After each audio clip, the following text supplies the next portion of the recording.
Здравствуйте, друзья! В эфире «Геоэнергетика Инфо». Максим Радайкин и сегодняшний мой собеседник Александр Фролов. Здравствуйте! Здравствуйте, здравствуйте. Катар не будет поставлять свой СПГ в ЕС при вводе 5% штрафа за выбросы СО2. Если какое-либо государство ЕС введет штрафы, Катар прекратит поставки газа в ЕС, заявил министр энергетики и генеральный директор Катар Энерджи. Александр, это как получается, то есть зеленая повесточка дала сбой или тут что-то другое? А тут вообще интересно, я, если позволите, прям цитату приведу этого деятеля.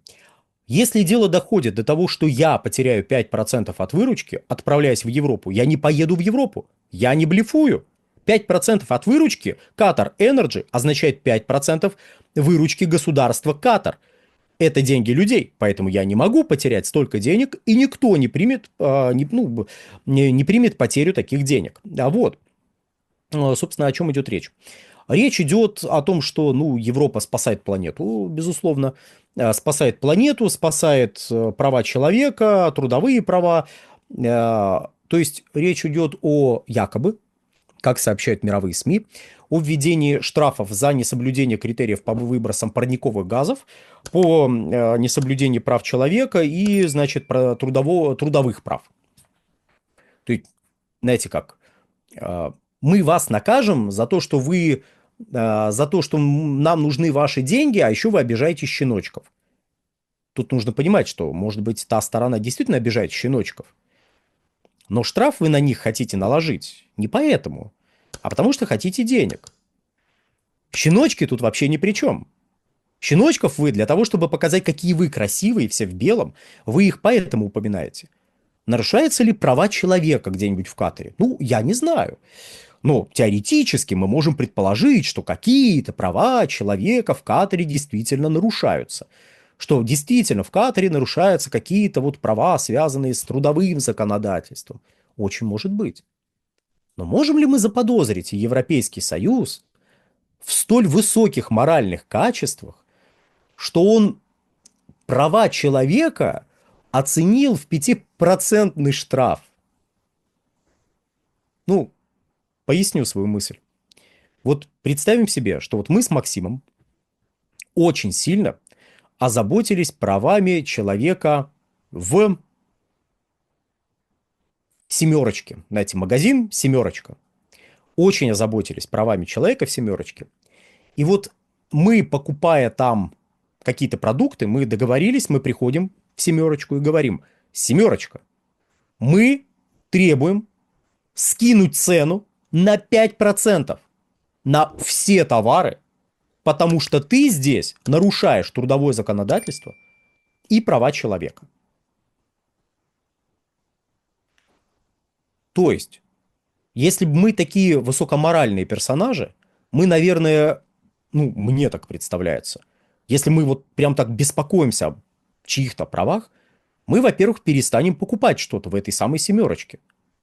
Во-вторых, мы через доступные нам меры воздействия иного характера начнем на эту самую «Семерочку» изо всех сил давить, ограничивать там капитал этой «Семерочки». Допустим, мы вот такие могучие люди, которые могут подобное сделать. Мы будем там тормозить автомобили, которые подвозят продукты в эту самую «Семерочку».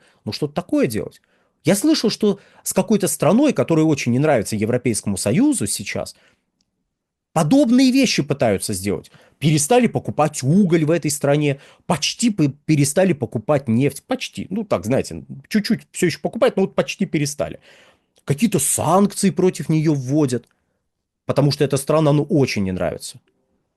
А тут вы права человека, которые нарушаются, э, фактически приравняли к 5% штрафу, 5% пошлине дополнительной.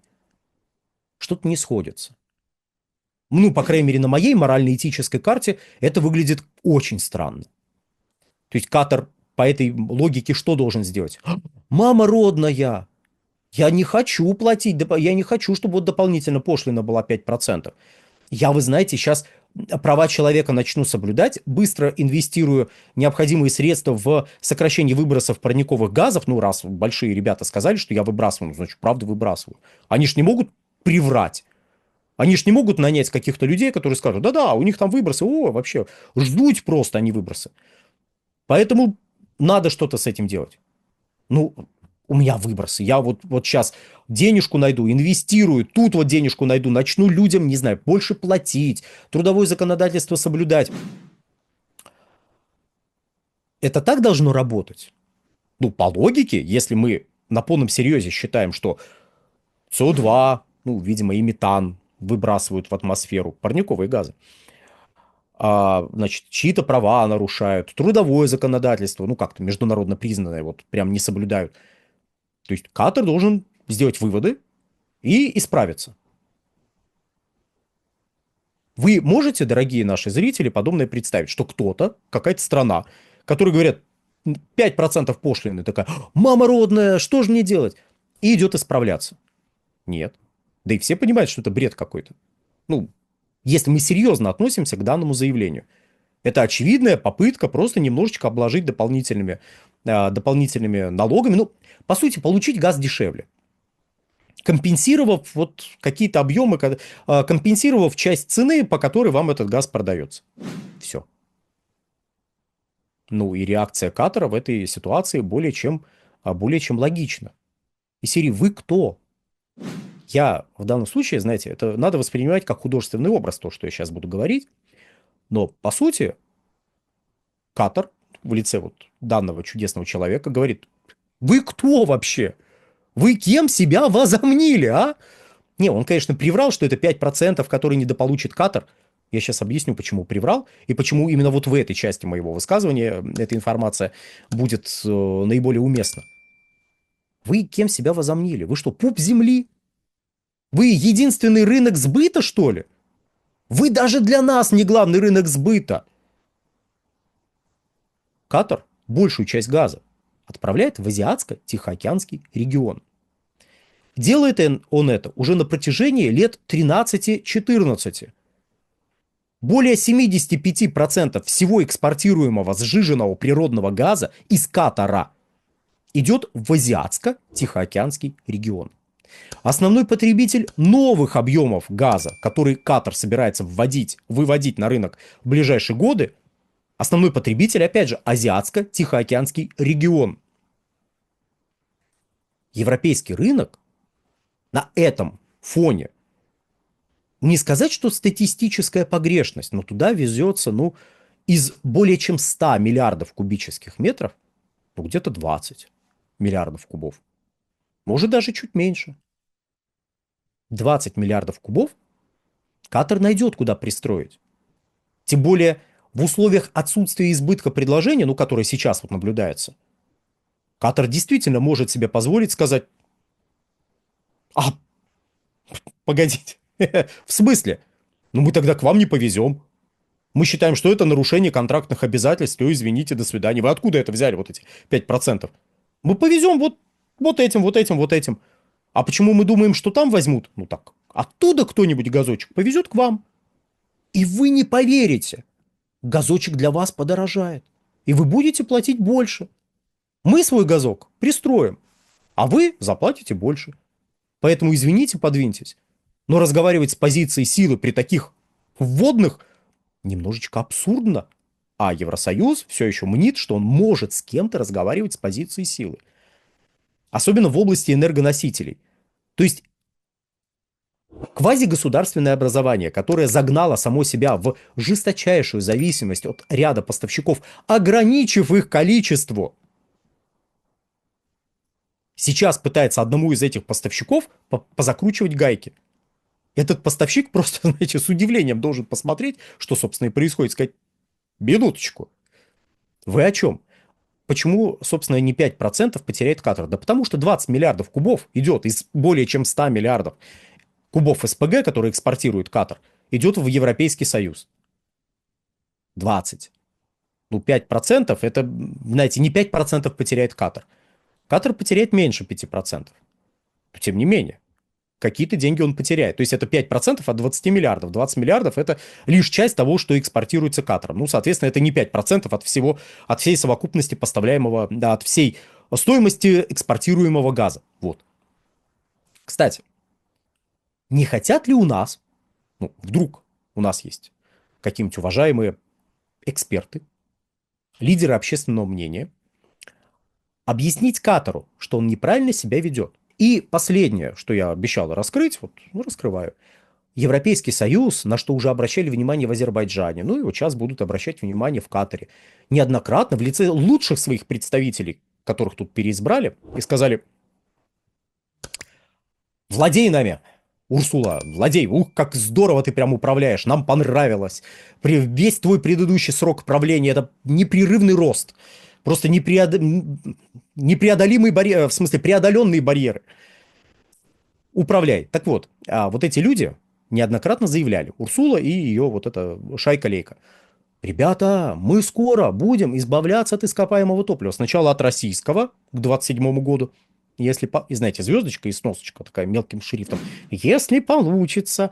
Вот. А потом вообще от всего ископаемого топлива будем избавляться. Особенно от природного, сначала от угля, а потом от природного газа. Значит, уголечек убрать, потом природный газ убрать. Везде будет водород. Зеленый. Что-что? Зеленый водород не взлетает? В переносном смысле не взлетает. А голубой водород будет. В смысле делается из природного газа. Все равно водород. Все равно водород. Поговорим как-нибудь на водородную тематику. Тут, знаете, новая статистика появилась. Так вот, водород. Значит, все, вот мы на него перейдем. Что это означает для Катара? Для Катара, как поставщика газа, это означает, что вы, покупатель, говорите: вот до сих мы у вас покупать будем, а потом вообще никаких гарантий. Вы нам не нравитесь. Ваше топливо нам не нравится. Короче, капитан Смолет. Мне не нравится эта команда, мне не нравится этот корабль, а мне вообще ничего не нравится, заявляют господа из Брюсселя. Вот нам не нравится ваш газ, нам не нравитесь вы, нам вообще ничего не нравится. В этой ситуации, ну, очень просто сказать и сделать это. Раз так, ну, мы повезем куда-нибудь в другое место. Мы слышали, что к середине 30-х годов в Китае потребление газа должно на 200 миллиардов кубических метров увеличиться. А может и более. Мы повезем туда. Уж эти объемы мы найдем, куда пристроить. А тут еще Индия, тут еще Пакистан. Тут найдется покупатель на наш газочек, в отличие от вас. И все эти покупатели, что характерно, говорят: да-да-да, умеренность, рост энергоносителей всех, а не только вот зеленой энергетики, при том, что зеленая энергетика. Китай лидер по зеленой энергетике, в отличие от Европейского Союза. И производит оборудование, и ставит ветрячки, и солнечные панели. Но тут же ставят газовые электростанции, угольные электростанции, гидроэлектростанции, атомные электростанции. И вы знаете, работает система. А когда вы начинаете впадать в истерику, биться головой о высокие трибуны, рассказывая о том, что только зеленая энергетика, только хардкор. Ну, из всего, что мы можем сжечь, только зеленый водород. Мы еще как-то приемлем, а все остальное нет. Ну, на вас начинают смотреть как, ну, на рынок, который не рынок покупателя, как вам мнится, а на рынок бесперспективный, неинтересный и в будущем и рынок, который в будущем исчезнет неизбежно.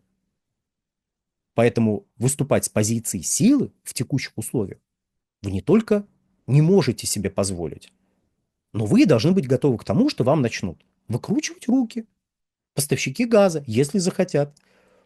Потому что даже если вдруг случится кризис избытка, связанный с избытком предложения, который может случиться вот с 25 где-то по 28 года, то этот кризис пройдет. И количество поставщиков, что характерно, ну, для вас, ну, вы сами себе их ограничили, не увеличится. Вот как-то так. Поэтому на сегодня все.